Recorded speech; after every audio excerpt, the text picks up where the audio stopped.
তরকারি খাবে ফুলকপি দিয়ে। আর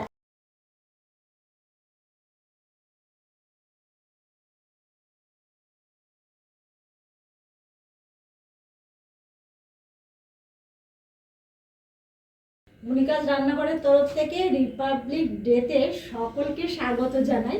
তো আজকে ছুটি আমাদের আছে, আর আজকে না সত্যি কথা বলতে আমার ননদ নেমন্ত্রণ করেছে, মামা শ্বশুরের মেয়ে, আর আমিও দুপুরে নেমন্ত্রণ করেছে। আর আমি সকালবেলার এখানে সব ব্রেকফাস্ট রেডি করে রেখেছি। কি রেডি করেছি চলো দেখাই। এখানে আমি আমার আমার বর আর আমার মেয়ে দুজনে মিলে খাবে এখানে পরোটা। ওরা পরোটা খাবে আর তরকারি খাবে ফুলকপি দিয়ে আর আলু দিয়ে পাঁচফোড়ন দিয়ে করেছি। আর এখানে করেছি কি ডিম কষা করেছি, আর এখানে মাছের ঝাল করেছি। দেখো এটা আমি ননদের বাড়িতে নিয়ে যাব, সবাই মিলে খাবো। ওরা মাংস টাংস করবে, আমিও এগুলো নিয়ে যাব এক্সট্রা করে, সবাই মিলে আনন্দ করে খাবো বলে সব রেডি করেছি। তো আবার তোমাদের সঙ্গে পরে দেখা হবে, দেখতে থাকবে। সকল বন্ধুদের ভিডিওটা দেখার জন্য অনুরোধ করা হলো। তোমরা সবাই আমার ভিডিওটা দেখবে এবং লাইক কমেন্ট শেয়ার করবে। আমি অনেক দিন থেকেই ভিডিও দিচ্ছি, কিন্তু আমার অনুরোধ যে তোমরা সকলে একটু দেখো এবং কেমন লেগেছে অবশ্যই জানিও। আর আমার ঘরের সুন্দর সিংহাসনটা আমি সুন্দর করে রোজ সাজাই। আর গাছে এত গোলাপ ফুল ফুটেছে যে আমি সেদিনকে গোলাপ ফুলগুলো তুলে নিয়েও ঠাকুরকে দিয়েছি। আমার ভীষণ ভালো লাগে, বলেছি আগেও বলেছি যে ঠাকুরকে ফুল দিয়ে পুজো দিতে অনেক ফুল থাকলে আমার ভীষণ ভালো লাগে। আর এই এত সব গাছ আমাকে সকলে কি বলছে জানো, সরস্বতী পুজোতে এসে বলছে তুই এত যে গাছ লাগিয়েছিস, তুই যদি কোথাও যাস তাহলে এই গাছের কি হবে।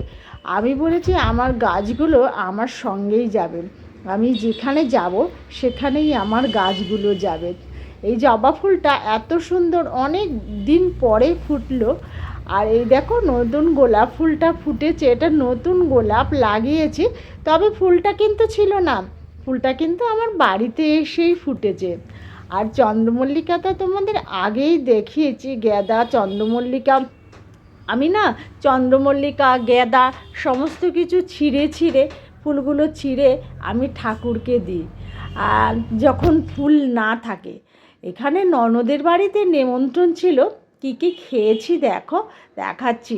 ডাল, বেগুন ভাজা, আমি নিয়ে গেছিলাম মাছের ঝাল, আর 3টে বাচ্চার জন্য ডিম কষা, আর ভেটকি মাছের কাঁটা দিয়ে আলু দিয়ে একটা তরকারি করেছিল, আর মাংস করেছিল, আর সঙ্গে ছিল চাটনি, আর ছিল রসগোল্লা। রসগোল্লা মানে কী জানো, নলেন গুড়ের রসগোল্লা। এখন এই শীতকালে নলেন গুড়ের রসগোল্লা খেতে তো ভীষণ ভালো লাগে। আমার ননদ আমাকে বলছে যে তুই এতটুকু ভাত খাস। ভাত খাচ্ছি, খুব ভালো হয়েছে, ডাল দিয়ে খাচ্ছি এখন। কেমন হয়েছে? দারুণ হয়েছে। এখন এরপরে অনেক খাবার আছে, সেগুলো এখনো খাইনি, খাবো।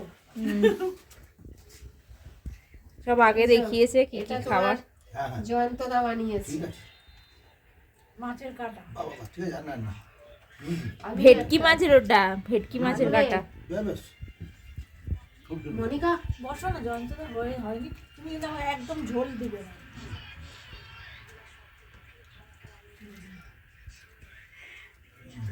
কাটা নেই,